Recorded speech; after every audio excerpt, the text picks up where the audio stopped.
CD7 presenta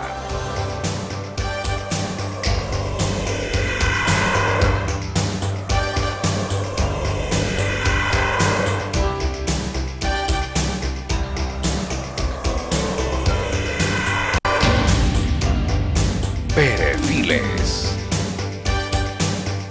2003, entregamos más de 45 millones de dólares a familias de todo el Ecuador. Y en el 2004, ya hemos entregado más de 20 millones.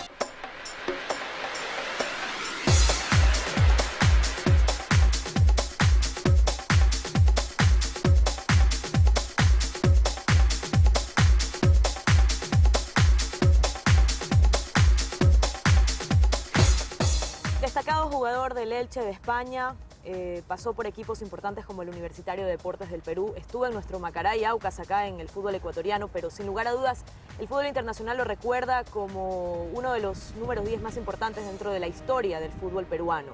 Las proezas realizadas con esta selección en los años 78, en el Mundial 82, en fin, algunas pasajes importantes que vamos a recordar hoy en este Perfiles de CD7. Germán Leguía, de nacionalidad peruana, está con nosotros hoy acá compartiendo sus experiencias vividas a lo largo de toda su vida futbolística.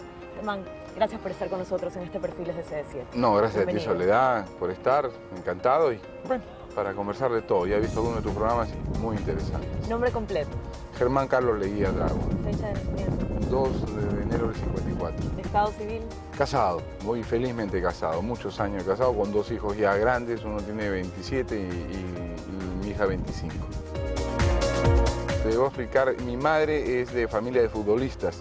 Mi tío Tito Drago fue uno de los mejores jugadores de fútbol del año 50-60 en el Perú, entrenador de fútbol también muy famoso. Mis tíos también estuvieron en el fútbol o en el básquet y mi madre moría por el fútbol, entonces moría que yo fuera o futbolista. sea, de 100% el apoyo para con usted, para que siga adelante. Mi con madre, usted. no mi padre. Ah, ya, Mi y quería que padre estudie. había tenido, sí, malas experiencias en el fútbol, que no se ganaba bien y quería que estudie. Entonces ya te puedes imaginar que yo quería jugar fútbol, mi papá quería que estudie. ¿Qué Ahí- quería que estudie? no, que termine la media y vea qué quería estudiar. Y entonces yo decía que no quería estudiar porque iba a ser futbolista y no necesitaba estudiar. En esa época de chico, ¿no? Y tenía esas locuras tanto que yo tengo un mote en Perú, que me lo puso una tía, se llama Cocoliche. Ahí me decían Cocoliche Leguía, no Germán. Porque Cocoliche, lo busqué en el diccionario, era loco. Pues mi tía decía que estaba loco porque lo único que hacía era patear pelota y me escapaba del colegio, un muro que te mueres el día que lo veas. No sé cómo saltaba de ahí, ahora lo veo y digo, no me maté de casualidad y me iba a la calle a jugar O sea, que pelota. no era muy buen alumno. No, era pésimo. lo de futbolista me salvó muchas veces en el colegio. Ya. Sí, O sea que sí. diríamos que sus primeros pininos en el fútbol, así tipo 10 añitos, así, Sí. fue por acolita de su madre, Sí, no sí, tanto sí. por su padre. No, mi papá no, nada. Me jalaban de año por culpa del fútbol y me La masacraban. primera pelota de fútbol, ¿quién se la regaló? La primera pelota de fútbol fue en el barrio donde vivíamos, la compramos. Los primeros zapatos de fútbol me dieron la plata para matricularme y me compré los zapatos de fútbol en vez de matricularme, o sea, no pude ir al colegio. Esos fue mis primeros zapatos de fútbol que compré, ¿no? Porque mi papá no quería. Si hubiera querido, tranquilamente me iba a comprar los zapatos, pero no quería. Entonces, yo tenía un campeonato, mi papá me da la plata para matricularme en el colegio y yo iba hacia matricularme, te juro que tenía todas las intenciones, pero vi la tienda de fútbol y compré los zapatos, después no sabía qué hacer, ¿no? Después ya mi mamá, con mi hermano mayor, que jugaba muy bien al fútbol, mi papá no lo dejó jugar, y ya vieron la forma de recolectar plata entre todo el mundo y darme para que me matricule, ¿no? El Lau Tenis. El Lau Tenis es un club de tenis y de fútbol, ¿no? De muchas canchas de tenis, por eso es mi afición al tenis. Y ahí justamente el entrenador era mi tío Tito Drago y compañeros eran 2 de mis primos que también fueron futbolistas, eran compañeros y ahí empezamos en primera, ¿no? Primera es antes de la segunda profesional, o sea, vamos a hacer una liga amateur que el que campeona pasa a segunda profesional. ¿Usted empieza con qué posición en el fútbol? El back centro. Yo empiezo de back centro ahí, pero me iba mucho arriba, o sea, más ponían atrás por la forma de jugar, o sea, para sacar la pelota, a mi tío le gustaba que no la rechacen sino saque la pelota, entonces me ponía atrás. Marca no tenía mucho, pero tenía jugadores que marcaban y yo salía más fácil de atrás con la pelota, entonces comencé de back center. Pasan los años y termina recalando en qué equipo. El Municipal de Perú, el Deportivo Municipal, un equipo muy querido. Ahí seguía de back centro. Ahí seguía de back centro, y el Municipal es el equipo de mi tío Tito Drago, de la familia Drago, le dicen mucho, porque ahí pasaron todos los Drago y él fue entrenador del Municipal, entonces paso al Deportivo Municipal, 2 años. O sea, debuta en primera con Municipal. Con Municipal. ¿Cómo fue ese debut? ¿Cómo recuerda ese debut? Ah, impresionante, impresionante, ¿no? El Municipal era un equipo mediano, no gran cosa, impresionante. Nunca, o sea, yo cada vez que iba al estadio me veía ahí. Yo me veía entrar, te lo juro por Dios, así, pero una imaginación increíble. La gente misma decía que, por eso me pusieron ese nombre, ¿no? Yo caminaba por la calle y iba saltando, dominando pelota y no tenía ni una pelota. Yo jugaba con chapita, con pelotas de media. Me tenía que hacer eso porque mi papá no me dejaba jugar, entonces para inventar cualquier cosa la pateaba. Entonces iba al estadio y yo me veía entrar por el camarín. En vez de estar ahí yo estaba abajo ya. Después me daba cuenta que estaba arriba, por supuesto. Y decía, ya, y esa era mi ilusión. Entonces cuando me vi ahí, no lo podía creer. O sea, no lo podía creer. No te ¿Nervios? Nervios en el camarín Ansiedad. y todo. Pero en el pasto unas ganas de jugar pero impresionantes, ¿no? O sea, yo toda la vida, mi vida ha sido fútbol, como me dijo un profesor un ¿Se acuerda día. el marcador de su partido? Sí, ganamos 1-0 y fui feliz. Yo debuté con el Cinciano, el equipo que ha sido campeón de la Copa esta. Sí, debuté contra el Cinciano, ¿no? Y un equipo bien difícil, siempre fue un equipo difícil y me fue bien. Y bueno, jugué ese año muy bien y bueno, más es eso que en mi segundo año salgo considerado el mejor jugador de Perú en el Municipal y me llaman a la selección del Mundial del 78. Eso lo vamos a hablar después de la pausa, no se vayan, porque es una parte muy importante en la vida de Germán Leguía. Empieza a cambiar su vida, empieza a hacerse muy conocido con esto de la selección peruana. Es un momento de la selección peruana, diríamos, uno de los mejores de la historia de la selección del Rima. Vamos a hablar de esto después de la pausa. No se vayan, estamos en este Perfiles de CD7 junto con Germán Leguía. Ya regresamos.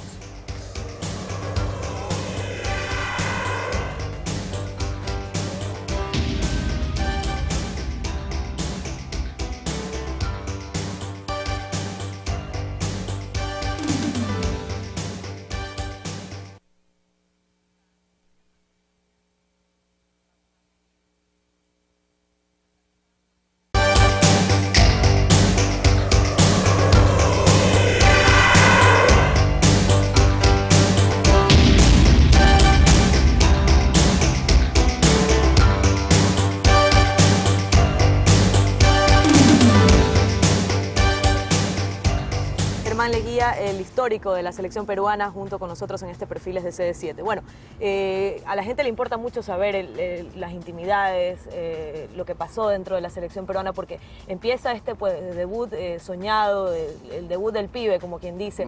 ¿Qué técnico de la selección peruana ve sus ojos, pone sus ojos en Bueno, fue Marcos Calderón. Pese a que nunca me llevé bien con Marcos Calderón por su forma de tratar al futbolista, y yo no creo en los entrenadores que tratan mal a los futbolistas, los gritan, no tendría por qué, pero me llamó a la selección del 78. Yo tengo antes del Mundial una historia increíble porque me voy al Español de Barcelona, la sabe muy poca gente, se acuerda muy bien. Me fui al Español de Barcelona, contratado al Español de Barcelona, y el problema de mi país es que estaba gobernado por militares. Siempre he dicho que es un problema, y los militares prohibían la salida de menores de 21 años. ¿Quién le dio el permiso? No, salí así nomás, pero el pase no me lo enviaron. Y estuve 3 meses entrenando, nunca pude entrenar y tuve que regresar y regresé a la selección.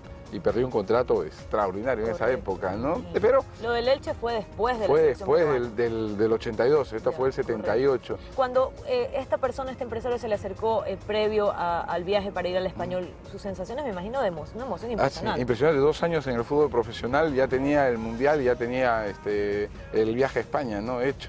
José María Minguela, el que se llevó a Sotil, a Carlos Caselli. Ahí conocí a Carlos Caselli en el Español, estaba Carlos Caselli en el Español.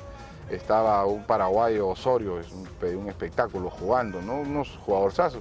Y llegué ahí y llegué con un entrenador que era considerado uno de los más sargento de hierro, Heriberto Herrera, un fuera de serie, ¿no? Estuve con él 3 meses y me tuve que regresar, no conseguimos el pase por ninguna forma y regresé a entrenar con la selección y no tenía equipo.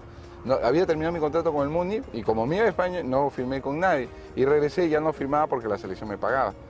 Entonces ahí ya viene toda la preparación para el Mundial de 78. ¿Este técnico lo acoge? ¿Cómo empiezan sus relaciones con él? Es difícil. Yo cambio de puesto un poco por culpa de él. Yo juego un partido contra Argentina, yo era titular en esa selección y nos gana 3-0 Argentina y él me echa la culpa como back centro y ahí tuvimos unos problemas y paso a ser suplente. Yo llego al Mundial de 78 como suplente, no como titular. Estaba Chumpitaz y Rodolfo Manso. Llega el Mundial del 78, un mundial muy comentado por el aspecto político. ¿Cómo se vivió? No hablemos todavía del 6-0, pero hablemos de cómo se vivió el entorno de ese mundial. Le digo porque mucha gente de la nueva generación que lo ve por fotos, que lo ve por recuerdos, por lo que le contó el padre, pero usted que lo vivió, ¿qué hay de cierto que era una politización impresionante? ¿Qué se vivió en las calles, la expectativa de la gente? Eso quiero saber. Sí, no, era impresionante. Mira que cuando llegamos, para nosotros fue algo rarísimo, porque llegamos, bajamos por el aeropuerto, o sea, del avión, y ya estaban los buses debajo del avión, cosa rara, muy rara, avión, con 3 carros policías acá, 3 carros policías acá, motos y un helicóptero arriba. Más es así que el loco Quiroga hace una broma y dice, oye, para lo que los cuidan a todos estos peruanos, porque nosotros no éramos en ese momento pues súper estrellas, ¿para qué los cuidan? Dice, si a estos los raptan y los van a devolver porque comen más que cualquiera. Entonces era una broma que hizo él con la policía. El que manejaba llevaba arma, todo el pasadizo con militares con armas. Entonces, tú un mundial lo tomas como fútbol, una alegría, todo. Y entonces tú te quedas en medio, un poquito traumado, ¿no? Vamos a decir así. Fuimos a la concentración. Nosotros dijimos Argentina, Buenos Aires, qué bestial, para pasear, todo. Pasear, nos llevaron a un sitio pero de monte, pero a lo más lejos que podías encontrar y donde solo estaba la selección peruana, no había nada alrededor y todos los militares alrededor, militares. Y los militares vivían dentro con nosotros. Y tú veías llegar a la selección de Alemania, la de Inglaterra, peor todavía, se la llevaron a una montaña. O sea, una montaña, lo que te digo, una montaña. Ahí entrenaban y para bajar a los estadios, 2-3 horas. O sea que la sensación de por decir, la gente se les acercaba a pedir autógrafo, ustedes no pudieron experimentar tan de cerca el contacto con el público. Ni con la familia. Estaban prohibidas las visitas. ¿No? Cuéntanos la campaña futbolística de ese mundial. La campaña fue buena. Nos tocó Escocia, le ganamos 3-1, un equipo muy difícil. Tenía ¿cómo era? Jordan, algo así. Era un centro delantero famoso, goleador de Europa, con el botín, le habían dado todo. Que esos cabeceadores, esos enormes de 1,90 m. Tenía Johnston, tenía jugadores muy buenos. Todos escoceses jugando en Inglaterra, en todos esos lados. Perú le gana 3-1. Nos viene Holanda, empatamos 0-0 encima de ellos.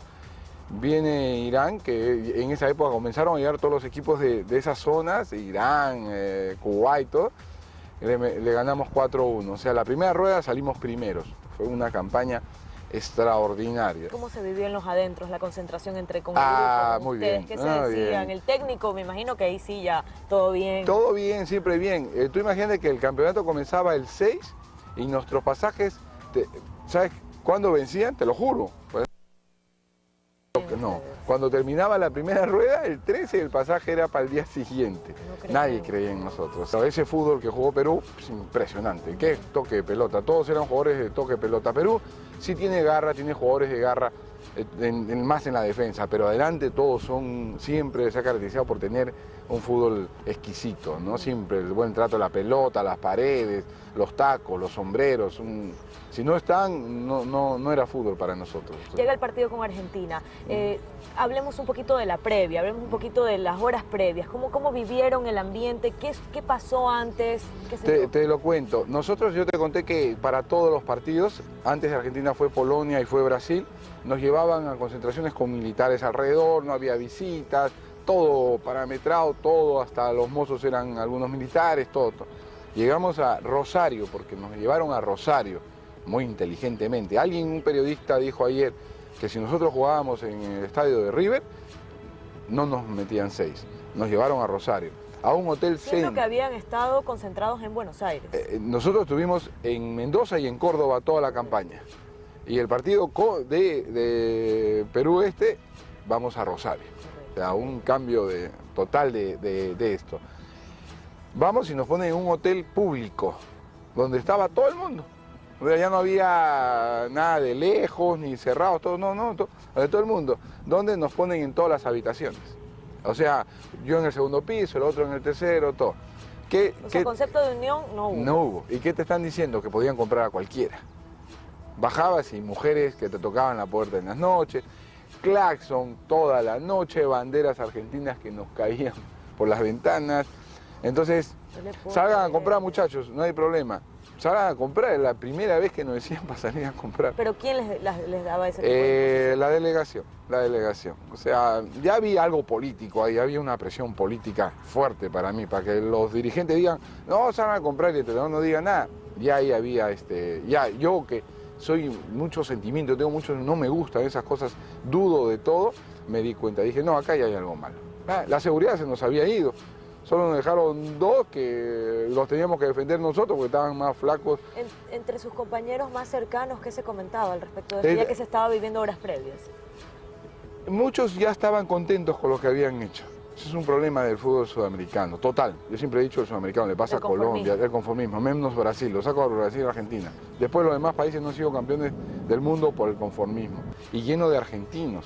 Ellos pedían siempre por seguridad el documento. Tú entregabas pasaporte, te agarraban la entrada, te daban plata, afuera. Y buscaban un argentino y se la daban y entraba. Los 80.000 estuvieron ahí, habrán sido 20 peruanos, entre brasileños y peruanos, después lo demás, argentino totalmente. ¿Hubieras visto ese estadio cómo no hay una filmación? Parados los 80.000, pero parados los 80.000 saltando. Pero saltando de que llegamos, ya estaba lleno el estadio, se está hablando de 2 horas, 3 horas antes. Ya habían llenado el estadio. O sea, todo fue una preparación militar, nada que hacer, muy ordenada, muy así como hacen los militares cuando quieren hacer algo, un meeting por decirte, así, lo prepararon muy bien, ¿no? Entonces, entramos al camarín y era la bulla, no podíamos hablar en el camarín. De repente entra Videla, bueno, entran 50 y después entra Videla, ¿no? Entra Videla y entra Kissinger. Entonces, mira que muchos de los futbolistas dicen que no, pocos futbolistas decimos que sí. Tú fíjate el estado de muchos futbolistas que no lo vieron a Kissinger. Entonces tú dices, no haberlo visto. Bueno, de repente muchos no saben de política, ¿no? Pero Henry Kissinger, vamos, era como ver entrar al Papa en esa época, ¿no? Entonces, y Videla lee un comunicado de Morales Bermúdez, militar, presidente de Perú, que había mucha amistad en esa época, se apoyaban mucho, en las Malvinas se apoyaron bastante también con aviones. Entonces, entra y lee, hermanos peruanos, que esto, el otro, y Morales Bermúdez manda una diciendo que hemos cumplido, que nos felicita por la campaña que hemos hecho y que lo que pase acá adelante ya no importa. O sea, prácticamente dándoles la palmadita del chau y ya está. Vamos a hacer una pausa. Cuando regresemos vamos a seguir conversando este punto en realidad bastante, que se lo manejó siempre con pinzas dentro de la historia del fútbol peruano, que fue ese 6-0 frente a Argentina, porque cuando llegaron al Perú, pues las connotaciones y todo lo que se dijeron y las cosas que se dejaron de decir. Vamos a hacer un corte y regresamos enseguida. Estamos con Germán Leguía, figura de la selección peruana de todos los tiempos. Una pausa y regresamos.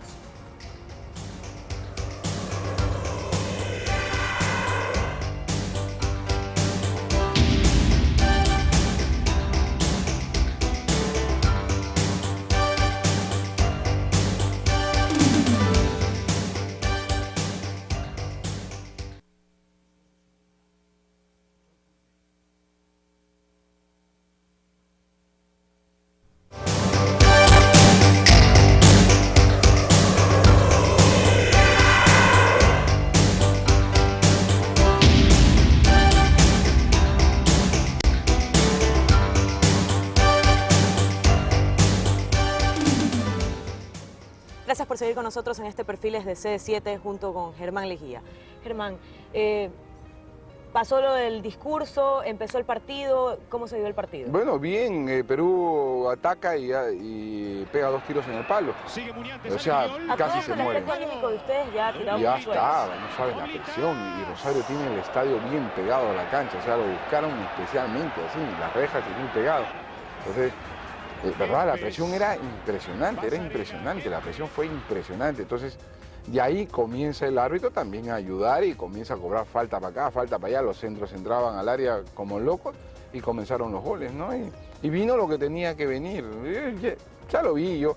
En el tercer gol Ya cuando te han ganado 3-0, que vas a luchar para que no te hagan el cuarto, la gente estaba caída, ya ellos arrasaban con todos nosotros por todos lados, ya estaban crecidos, el estadio estaba ya en una euforia impresionante y ya vino lo que tenía que venir en un partido de fútbol, ¿no? Cuando regresaron al Perú, nadie decía nada, no hubo comentarios de que no Hubo comentarios de algunos echándole la culpa a Ramón Quiroga porque eso es otra cuestión, no sabes la campaña, como era argentino-peruano, qué tal campaña, y el loco pues decía yo voy a tapar porque yo vine nacionalizado peruano y voy a tapar, y quería tapar, pero había una campaña que no debe tapar, ¿cómo va a tapar si es argentino, va a tirar para los argentinos? O sea, fue psicología impresionante, me quedo impresionado, ¿verdad? Pero ellos querían llegar a la final mundial, era la única manera de evitar una guerra civil, y te lo dice cualquier argentino sí te lo cuenta.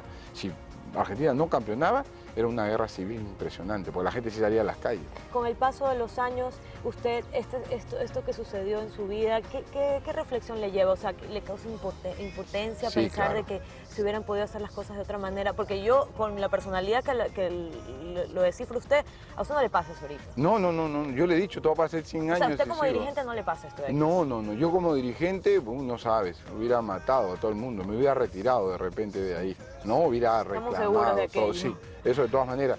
Es que no era un mundial normal, era todo muy, como te digo, muy acartonado, esa palabra lo uso mucho. Todo el mundo andaba así, las calles, tú ibas y veías a la gente que las tiendas vacías, cuando fuimos a comprar, todo carísimo, que no te puedes imaginar, y las tiendas vacías, todo. O sea, la gente solo era fútbol, y el fútbol los tenían locos, mañana, tarde y noche, idiotizados. Todo era fútbol. ¿Qué es? ¿Aprendías el televisor? Fútbol acá, fútbol allá. Entrevistaban a las selecciones alemana, holandesa, todo. Entonces, los engañaron mucho, ¿no? Y el fútbol no es eso para mí, ¿no? Yo no puedo... bueno, eso fue una ayuda también. Por algo estaba Henry Kissinger ahí, de todas maneras. Querían ayudar a Argentina a salir de esa crisis, ¿no? Tú sabes cómo Estados Unidos siempre se mete en los países de una u otra forma. Querían ayudar a Argentina a que pare esa crisis, y el Mundial fue una forma, porque no entiendo que la FIFA haya hecho un Mundial en un país donde pues, están viviendo ese tipo de situaciones. Usar el fútbol para eso no me pareció De bien. todos modos, la selección peruana no se amilanó con esta situación, vinieron las eliminatorias de España 82. ¿Cómo fue ese proceso? ¿Cómo continúa ese proceso? Bueno, fue duro llegar a Perú y tratar de jugar otra vez al fútbol. Tú parabas la pelota y todo el estadio era una pifadera impresionante, ¿no? No nos dejaron jugar un buen tiempo al fútbol. Yo firmo por Universitario de Deportes, llego y las pifiadas eran, pues tuvimos que demorar 2 meses a entrar. De ahí comienza a calmarse, jugamos la Copa América, se hace un buen team, y hacemos una buena campaña en la Copa América y ya se tranquilizó. Sigue Marco Calderón y comienzan otra vez los problemas, las mismas cosas, todos los mismos dirigentes, y traen a Elba de Pado, a Limatín, un genio, un brasilero que había jugado pelota, todo, y ya tenía su edad, pero un genio, un genio que te leía el partido, impresionante, 2 palabras, se sentaba ahí con su cafecito, así, tú decías, no estaba viendo, así que te amagabas por ahí, terminaba el partido y te decía, otra vez si se va a ir a parar a la derecha, yo lo estoy viendo, decía, ¿te tiene ojos en la nuca? Porque cómo hacía, estaba así, por todos lados, tenía ojos, veía todo, y nos enseñó mucho, aprendimos mucho de él, hicimos una campaña extraordinaria en eliminatorias, se ganó Uruguay a Colombia, Uruguay era campeón del mundialito, que habían hecho... Todos los campeones del mundo habían hecho un campeonato en Uruguay, o sea, había ido Brasil, Alemania, Inglaterra, todo, y salió campeón Uruguay. O sea, enfrentarte en esa época a ese equipo era bien difícil. Se le ganó en Uruguay, primera vez en el centenario de una eliminatoria, le ganamos 2-1, Colombia, todo, y clasificamos al Mundial, ¿no? La gente muy feliz, muy tranquila, considerado el mejor equipo de todos los tiempos ese año 82, fuera de serie. Hicimos una gira donde le ganamos a Francia en su cancha, con Platini, Giretti, Ganac, que terminó siendo tercero en el mundo. Entonces habíamos jugado con el Fiorentina, el Inter de Milán con el Milán, o sea, prácticamente la selección de Italia, y le ganamos los 2 partidos, 1-0, 2-1, o sea, le ganamos a Hungría en su cancha. Entonces, hicimos una campaña impresionante, ¿no? Ya teníamos contratos todos. Terminando la gira, yo tenía un contrato con el Génova, o sea, ya hecho, ya firmado y todo, ¿no? Que después la U, a mí yo tengo esas anécdotas, para mí parece que a mí me atacan los pases, porque no, la U no me quiso entregar el pase. y no pude viajar, me quedé en Universitario de Deportes. O sea, Y el Universitario de Deportes del Perú, sin lugar a dudas, pues un lugar especial, un lugarcito especial en su corazón. mucho. Ahí sí ya, cuando llegué a Universitario de Deportes y me puse la de capitán, ya ahí sí, ahí nomás casi me muero. Decía, no me puedo morir, todavía tengo que campeonar con Universitario, ¿no? Yo iba al estadio, chiquillo, no iba al colegio, me iba al estadio, me sentaba ahí y veía a mis ídolos de Universitario de Deportes y los veía y yo me estaba sentado y era el único que estaba sentado y de repente venían, me daban la mano, me hacían la cabeza así. Y ya, qué colegio ni colegio, decía yo, después de esto ya me iba, entonces, y llegué a jugar con varios de ellos.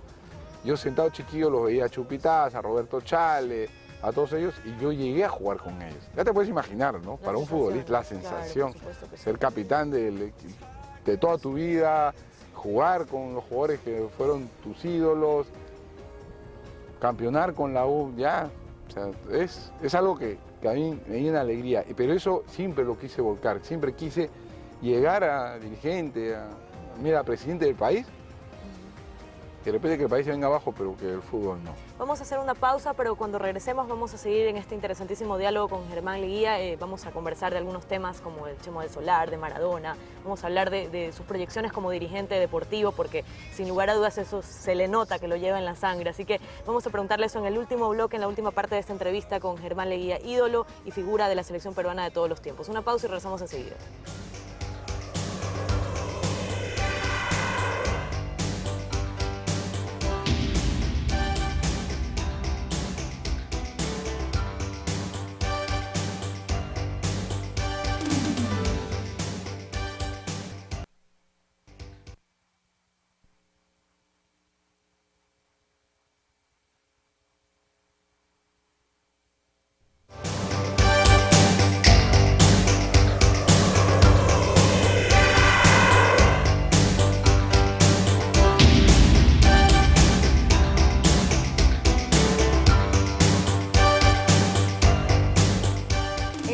Parte de este Perfiles de C7 junto con Germán Leguía, conversando pues de temas muy interesantes de fútbol, de sus experiencias vividas dentro de la selección peruana, del equipo de sus amores, el Universitario de Deportes y bueno pues la parte del pase a España, esa parte de su vivencia en el fútbol español. Va linda, muy impresionante. Y yo regreso al Mundial, juego un año campeón con Universitario de Deportes y ya veía la necesidad de salir. Yo si quería no salía a Universitario de Deportes. O sea, me trataban muy bien, estábamos muy bien pagados. Era una parte de su vida que quería vivir. Que quería vivir, ¿no? Salir al extranjero. Como todo futbolista, exacto. Entonces, vino la oportunidad del Elche, me llaman, hablo con Universitario, esta vez sí saco el pase de Universitario y me entregan el pase, voy a España, este equipo estaba en segunda. Y yo me arriesgué, dije, no, ya quiero salir. Ya había perdido el Génova, entonces dije, quiero salir. Fui a segunda, subo a primera, llego a primera, ¿no? Y en esa época no había ni comunidad europea, no había nada. Allá todos eran, el que llegaba de afuera era extranjero, o sea, tenías que pelear con muchos los yugoslavos, que iban mucho ahí, los argentinos, brasileros, o sea, muchos. O sea, era bien difícil llegar como extranjero. Llegué y llego y me toca pues el Barcelona con Schuster y Maradona, el Real Madrid con Valdano Lozano y Stilic. El Valladolid estaba Valdano y el Pato Yáñez, o sea, vamos, o sea, otra dimensión, estadios llenos. Mira, yo una anécdota que no tenía ahí. Yo llego al camarín el primer día y llevaba mis zapatos. En esa época en Perú, los zapatos del Mundial o los que te regalaban, que te comprabas, tú los llevabas, los usabas en el camarín, los entregabas y de ahí los tenías. Entonces llevé mis zapatos, viene la presentación y los pongo los zapatos acá en una bolsa, los pongo ahí al costado, pongo así. Termina la presentación que hacen, de repente viene el utilero, me dice, y me pone como 5 pares de zapatos, diferente marca. Le digo, ¿y esto? ¿Cuál le gusta más, cuál le queda mejor? Pues él pide Adidas. Ah, bestial, me dijo. La Adidas, sí, bestial. Hizo así, me trajo un contrato y me pagaban $1000 por usar los zapatos. Tuve que esconder los zapatos que estaban atrás antes que me pregunten, qué vergüenza. O sea, Qué lindo. mira, O sea, esa parte del fútbol que no se vivió por Sudamérica, exacto. esa parte del marketing que ya en Europa estaba totalmente arraigada. Ya estaba, te pagaban por usar zapatos, te pagaban por todo, por propaganda, por aparecer en un sitio te pagaban, o sea, no lo entendías, no tenías eso. Ya desde ahí era otro cambio. Yo a fin de mes fui a cobrar. Voy y le digo, venga, sí, vengo a cobrar. No, me dijo, ya le pagamos. No. Y casi me pongo a discutir con el escotero. Me dijo, sí. ¿Usted no tiene una cuenta en el Bilbao? Sí. Bueno, su plata está ahí hace 5 días. O sea, ellos te depositaban la plata. Tú no tenías que ir a hablar con el dirigente, ubicarlo. La típica de Sudamérica. La típica de Sudamérica tiene 7 puertas a su casa y nunca lo ubica. No, ahí ya te habían depositado en la cuenta. ¿Ya? O sea, no tenías que ir ni a dirigentes, ni a tesoreros, ni a nada. Para nada. Ya había otra diferencia. Ahora los estadios, las canchas. Y prendía yo el televisor en la concentración, las concentraciones. Era impresionante. Comíamos todo el día, tomábamos vino. Y yo agarraba en el almuerzo y de repente traían una botella de vino y decía, ¿será para la foto? No, me dice, pueden tomar. Este entrenador me gusta, este equipo también. Dije. Acá se vive aquí me bien, quedo. acá me quedo. Y entonces prendías y a las 8 de la mañana ya la gente estaba llegando al estadio, 9 de la mañana, 10 de la mañana, ya toda la parte de afuera ya estaba, ¿cómo se llama? Llena de gente con sus banderas, las peñas, cada peña en su sitio, todo, y tomando, todo, divirtiéndose todo, y ya empezaba la fiesta del fútbol. Entonces tú decías, ¿qué es esto?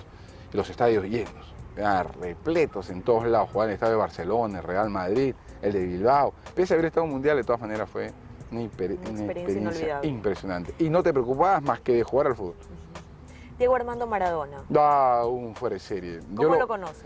Yo lo conozco en el año, cuando recién él empieza verdaderamente, el año 79 en Argentinos Juniors. Va a jugar a Lima, jugamos contra él, tenía 16 años, no tenía más, ¿no? Y qué manera de jugar al fútbol. Qué tipo para jugar al fútbol. Y qué sencillo, tengo una entrevista con él en un hotel, y tipo más sencillo, más tranquilo, más humilde que podías encontrar. Bestial, todo conversamos, hicimos mucho, pegamos mucho porque él también es de los que quiere defender al futbolista y atacar a los dirigentes, es antidirigente a muerte, se notaba al vuelo. Otro de los jugadores que usted quiere muchísimo y que sabemos pues que también se lleva muchísimo con él hablamos del Chemo del Solar. Sí. Él es para usted, no sé, lo Sí. quiere como un tío, no sé, es un cariño especial en realidad. Especial, hacia él, ¿no? especial porque yo lo vi de gordito, chiquito, jugando futbolito, ¿ya? Y pegaba patadas, muy gracioso, muy aguerrido, muy todo. Entonces lo conocí, le dije que no tenía que hacer eso, que él tenía que jugar al fútbol, que lo jugaba bien. Me fui al extranjero, regresé después de muchos años y lo encuentro en Universitario de Deportes. Y yo llego a la U a jugar, o sea, él juega conmigo, llegamos a jugar. ¿Coincidieron cuántas temporadas? No, ni Una media, temporada. ni media. ¿Por qué? Porque yo mismo le digo que se vaya afuera, que él ya tenía mucho tiempo ahí. O sea, a él le pasó con usted lo que a usted le pasó con Chumpitaz. Exactamente. Más o menos. Más o menos, eso. Y yo le digo, ándate de acá. El fútbol había bajado bastante, no era la época, pero uno clasificaba al Mundial. Le digo, ándate. Él era un tipo para jugar afuera, su forma de fútbol, su estilo de vida. Él se amargaba de todo, entonces decía, él se amargaba si alguien hacía algo, decía algo, que a un futbolista le pasa, a él no. Entonces decía, no, tú no eres para acá. Entonces le digo, anda, peleamos bastante y se fue a Chile. Fue a Chile, después se fue a España, y en España conoció mucha gente que yo había conocido. Hoy jugó con futbolistas que yo había jugado, que recién salían en esa época. Entonces siempre me escribí, me llamaba, me dice, me acabo de encontrar con él, que dice que jugó con usted, que esto, el otro, todo. Bestial, ya bestial acá. Regresa a Universitario de Deportes y comienzo a hacer entrevistas con él, a caminar mucho con él, y él termina diciendo que yo era su ídolo.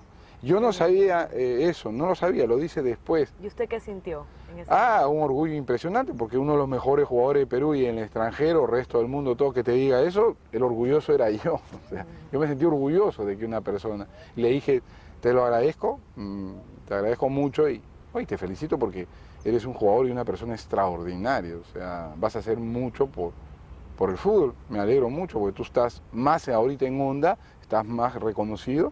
Porque nosotros cuando pasamos. Nosotros siempre decimos, rey muerto, rey puesto. Ya cuando tú terminas el fútbol, yo ya acabé. Yo te puedo contar que en mi casa no tengo video, no tengo una camiseta, nada. Todo el mundo dice, ¿no tienes un video? No, ¿para qué? Le digo, ¿por qué me voy a ver ahí otra vez? Además te ves delgado y joven, peor, todavía me he hecho llorar. Chemo dice que él, o sea, yo era su ídolo, ¿no? Y yo termino diciendo que él era mi ídolo. Porque él era el que estaba jugando, y estaba jugando muy bien, estaba en mi equipo, estaba en Universitario, había hecho maravillas en la selección afuera. Es verdad, él ya era mi ídolo. Roberto Chale en una época, Chupitaz ya no juega, fueron mis ídolos, pero mi ídolo es él. Se quedó medio así como diciendo no puede ser, pero sí tiene que ser, porque es igual. Yo creo que Pelé, su ídolo debía ser Maradona o otro. Ya Pelé fue el rey, fue el ídolo, pero él yo creo que debe tener un ídolo igual que yo. O sea, es normal, tú ya no juegas.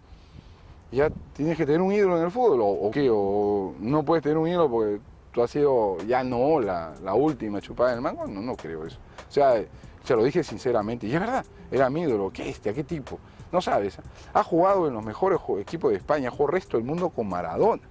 Imagínate. Y Maradona lo alabó. O sea, ya pues, qué mejor ídolo que ese, ¿no? Su experiencia, su paso por el fútbol ecuatoriano. Impresionante, es muy rica porque yo tuve un problema en Alemania, no quise jugar en Alemania, me salí de Alemania, se quedaron con mi pase, hubo varios equipos que no lo pudieron comprar y lo compró el Macará de Ambato. Yo decía, van a vender la ciudad porque era muy caro, pero fue una broma. Y lo compraron y me esperaron y tuvieron mucha fe en mí y eso me hizo sentir increíblemente. Y además, el idioma, la forma de ser, todo es nuestra, o sea, ese cariño, todo es el nuestro. Entonces me sentí con vida otra vez, ¿no? Hicimos unos campeonatos acá preciosos, bellísimos, la gente se portó conmigo. Hasta ahora he venido acá y me han entrevistado más que en mi país, o sea, ya no sé si ir a mi país o quedarme acá. Y me han entrevistado muy bien y estoy impresionado con todo el periodismo, te lo dije. Los felicito, están haciendo un periodismo excelente que mi país todavía no entiende. Bueno, puede venir acá a poner un negocio, o sea, de todas maneras. Tengo relaciones por negocios acá, o sea, voy a seguir viniendo de todas maneras. ¿Ya? Pero sí, el cariño acá ha sido impresionante. Impresionante, Ambato, no sabes. No, nos acostumbramos porque lo gracioso era que mis hijos peruanos, con esos problemas famosos, iban a colegios ecuatorianos. Germán, ¿se considera un privilegiado de la vida? Que todavía le faltan cosas por sí, sí, bastante. Sí, por el fútbol, por la gente, por estos momentos que paso, por mi familia. Sí, me siento un privilegiado del fútbol y de la vida. ¿Qué harías si se ganara la lotería? ¿Qué haría si me ganara la lotería? Es una pregunta interesante. Mucha gente dice, hago esto, hago el otro. Le digo, cuando tengas la plata te vuelves loco. Entonces prefiero ganarme la vida menos que la lotería, ¿no? Pero sí me gustaría, lo primero es entrar al fútbol con ese dinero. Llegar a entrar al fútbol. Una escuelita, una fundación. Las fundaciones más que las escuelas de fútbol, porque no creo en las escuelas de fútbol, creo más en los clubes de formaciones de personas. ¿No? De personas, de como hacen en Argentina, humanos. En todo, exacto. Que los la meten parte integral del ser humano. De eso. Y si salen 2, 3 estrellas, pero que sepan cómo fue la vida de todos, cómo fue la vida que paseen por las calles, para que vean cómo una persona junta 60 pesos, como dicen los argentinos, para ir al estadio, deja de comer. Y entonces uno no puede ser soberbio con esa gente, ¿no? Bueno, le tengo un pequeño regalito, espero que le guste. Nuestro presidente de Lotería Nacional pues le manda a regalar esto. Espero que le guste y ante todo pues muchísimas gracias por haber compartido su experiencia de vida con nosotros, junto con la gente de Ecuador, pues que lo quiere mucho y lo admira por acá. Y definitivamente pues gracias por habernos abierto su corazón, que es lo más importante. No, gracias por haberlo abierto tú y por la entrevista, te juro, me he disfrutado mucho, pena que sea corta, salió muy corta para mí, así que, bueno, para otra oportunidad te agradezco, te vuelvo a felicitar. Que Dios me lo bendiga. Muchas gracias. Gracias a ti.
Files. Con el auspicio de 2003, entregamos más de 45 millones de dólares a familias de todo el Ecuador. Y en el 2004, ya hemos entregado más de 20 millones.